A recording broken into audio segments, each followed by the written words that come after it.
Hey you! Yeah, you! Do you know what time it is? It's TLF, baby, and it's awkward to do these without Marcelian. Goddamn, man, why you gotta be at the beach? But it doesn't matter because today is Friday and we are looking at tanks in Sanctum of Domination, log style. Wait a minute, what does log style mean? This means the most popular tanks. It used to sometimes mean the best tanks, but maybe not as much anyway, because everybody and their mom have been influenced by the race to world first, hence why we will have different tank tier list than before, considering that not too much changed from 905 until now, except for, you know, a couple of soulbinds conduits here and buffs to certain specs that have changed the necessity of certain tanks, and we'll go into that right now. First off, we are going to start with Blood Decay. Blood Decay. Okay, well, Blood Decay kind of saw a little bit of rise in popularity. I mean, obviously it has some good things going on, and when it comes to Sanctum of Domination, you have all the good Decay mechanics, because now that AMZ kind of went through like a little wall up, and now it kind of scales with your HP, you might want a Blood Decay for the AMZ. But that being said, there are a couple of bosses where it might be a little bit tricky to be a Blood Decay, although grips are really good for all of those ads bosses. So right now, I don't know, I think I would put Blood Decay in B tier. B tier. Now, don't get me wrong. Pretty much, and we're gonna go through this with all the tanks, but hopefully I'm not gonna say more than once, but all tanks are perfectly viable of raiding in a mythic environment. The only time one will be, or at least should be considered better than the other, is in a competitive scene. When you're vying for that race to world first, when you're vying for that top 100 Hall of Fame or whatever, that's when it actually makes sense, you know, pick the best of the best. But even though we're gonna be distributing them all throughout the tier list, it doesn't mean that they're bad. It just means, you know, if you want that 1% edge, you might not want a Blood Decay, maybe something that's S tier, but we'll get to that, because right now we have Brewmaster Monk, which, again, I mean, Brewmaster Monk kind of has a bit of damage. I mean, it had a bit of damage before as well, but again, not much changed. I can see Brewmaster being really good at zip-zapping across the room, especially I'm thinking Painsmith can be a thing. When you have to go take depends on the strategy that your guild employs. Our tanks usually go to the side of the room and drop the little axe thing that spawns the spikes, drops it all the way to the edge of the room. Same thing with Terragru, although Terragru is kind of like the easy boss, right? Painsmith was, let's say, the wall for the boys and gals at the race world first. So I would say, I think Brewmaster is going to be A tier. I mean, we've talked before about the kit and all of that. It's very mobile, has a lot of damage, has good cooldowns, cannot be one shot, can take a lot of spike damage. It's really good for progression type content, because, and especially for scenarios like Race World First, because it's the tank that can probably do the most without as much gear, since no matter how hard it's going to be hit, a part of that will always be mitigated. So it will have that little edge above other tanks. But speaking of a new up-and-comer, Guardian Druid. Now, Guardian Druid just scales really well with gear. It was starting to look really well as one of the best tanks in Nathria, and I mean, it's no surprise that we have it here. I cannot say that Boomies took a dip this time around for you to want a bear, because you would probably want the roar, that's it. Anything else, Jesus Christ, bears need some tanky specific things that they bring to the raid. Obviously, if you have to off tank, you can always cat weave or all weave, which is really good when you need that little bit of extra damage, and bear is maybe one of the tanks with the most amount of single target damage, at least potential, depending on what covenant you run and what affinity you run. So I can see that being a thing. Other than that, there is a fair bit of mobility, especially on the tank side here and there. I'm thinking Fate Scriber might have a thing, Nerzul, depending on how you do it. The way we do it, we kind of move the boss around the room, which is our strategy. But then again, I think Bear, judging from the logs, looking at the logs, Bear is just doing a little bit better than Brewmaster, and that's again based on popularity, because this is kind of what it is right now. This is kind of what it is, and that's the thing, right? Because if you look at the heroic logs, you'll see a difference between how the tanks are represented there as opposed to how they're represented in the mythic scene. And speaking of the mythic scene, hello Prot Paladin. I mean, let's just start off right off the bat with putting it into S tier, because obviously now is a beast on his Prot Paladin, and Echo got their world first with Prot Paladin, of course.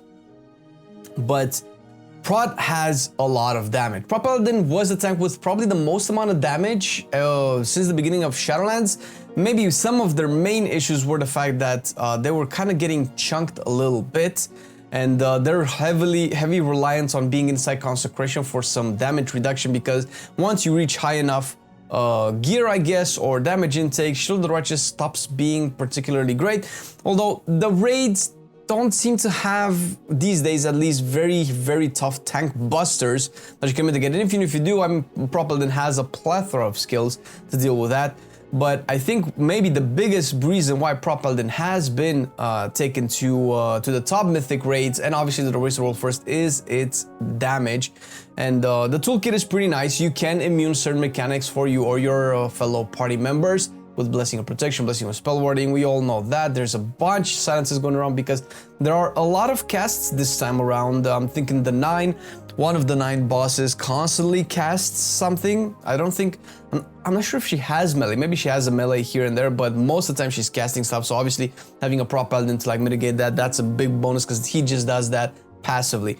But yeah, Prot Paladin is looking right now at the beginning of the patch, at the beginning of the tier, to be the best raid tank. I'm sorry, it's oxygen, but we will be coming back. This is so stupid. We'll be coming back later on to see exactly how things will evolve, and I personally think we'll see a more even spread of the tanks. But right now, to keep it more interesting and dramatic and to get people to get their pitchforks, I'm going to spread them out and make a lot of people mad. But speaking of people mad that are mad, we have Prot Warrior, which I think he was better in Nathria than Sanctum of Domination. I'm thinking stuff like Intercept and Spell Reflect were pretty good for Prot Warrior, and obviously leaping at Certain Nathrias was a pretty crucial thing that tanks could do to get those platform ads going. But outside of that, not a lot changed for Prot Warrior. I mean, Covenant Legendaries don't really seem to do much for tanks. I'm not sure if Kirin is probably going to be good for Prot Paladin, but that's besides the point. Prot Paladin is actually looking like, I don't want to put it into D tier, but I'm gonna put it into C tier because there's a difference in the terms in logs from Blood Decay to Prot Warrior. And again, this is talking about logs. It doesn't mean that Blood Decay is a better tank than Prot Warrior. That just means more people play Blood Decay than Prot Warrior. And probably the biggest reason of that is because if you want to fill those slots with the best utility possible and you want that battle shout, you're probably gonna take Arms over Prot Warrior. So because Arms seems to, obviously in the Echo Guild and the Race World First scene altogether, Arms has taken a huge leap, and again, probably because of the new legendary, but that's melee right now.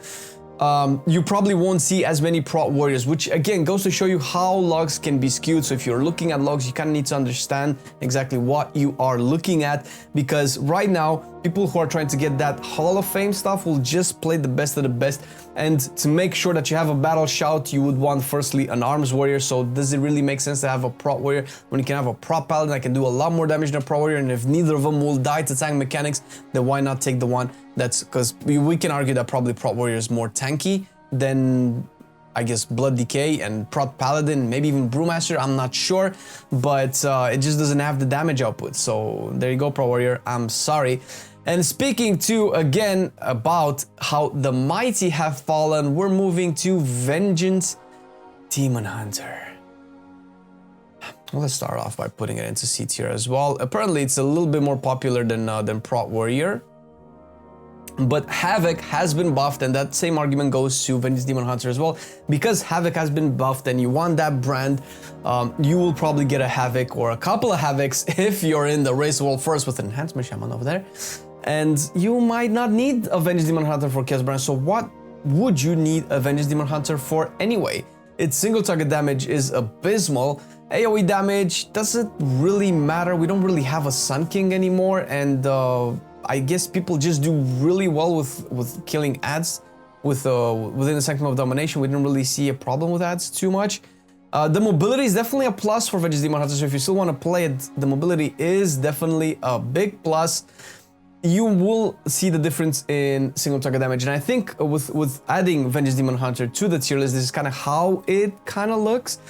If you want, we can also showcase the mythic logs right now that we've used to classify these, and obviously this is not, again, I really have to strongly stress this point, guys. This is not what's the best tank and what's the worst. This is not Prot Paladin is the best tank, Prot Warrior is the worst tank. This is just based on popularity and what people are using in the mythic raid. You can get cutting edge with all of these, and you're probably gonna get cutting edge with all of these, and definitely all of these tanks will eventually get Sylvanas on mythic. I would say in a few weeks, maybe a month, maybe 2 months at the very most. So I don't think that's an issue. Again, when it comes to the competitive scene, esports, race world first, and things like that, you will always want that edge.